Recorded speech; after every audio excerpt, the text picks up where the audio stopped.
Vladimir Putin's influential economic advisor, Sergei Glazyev, warned that in the event of U.S. economic sanctions, Russia would dump American treasuries, refuse to pay off loans to U.S. banks, drop the dollar as a reserve currency, and create an alternative currency system. In a television interview last week, Russia's economic minister confirmed that Russia would work to switch its foreign trade from dollars to national currencies. Quote, "Why should we have dollar contracts with China, India, and Turkey? Why do we need this? We must have contracts in national currencies. This should, above all, apply to our oil and gas companies." End quote. For more information on the real reason the American dollar continues to hold first place as the world's reserve currency, see our video entitled "The Three Great Deceptions of American Supremacy."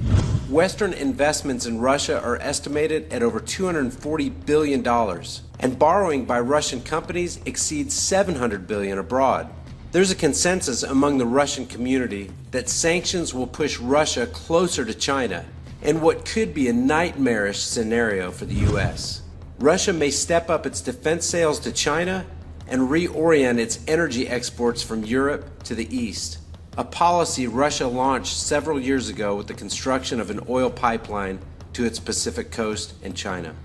In spite of the fact that these dangers exist, and in spite of the fact that sanctions of any kind are seen as a precursor to war, many in Congress, including Kentucky Senator Rand Paul, believe that stricter sanctions should be imposed. In an op-ed for Time magazine, Senator Rand Paul argues that if he were president, he would take a harder stance against the Russian president for his actions. Quote, "Vladimir Putin's invasion of Ukraine is a gross violation of that nation's sovereignty and an affront to the international community." It's not an affront to the international community as much as it's an affront to the international banking cabal. Rand Paul says that he recommends a number of specific and decisive measures to punish Putin for his ongoing aggression. Economic sanctions and visa bans should be imposed and enforced without delay. He further urges our European allies to leverage their considerable weight with Russia and take the lead on imposing these penalties. He further says, quote, "I would do everything in my power to aggressively market and export America's vast natural gas resources to Europe." This is hollow nonsense, and it quite simply ushers in the demise of the United States dollar. President Putin holds all the cards here in protecting Ukraine against the illegal aggression of the New World Order by the EU and hijacked USA.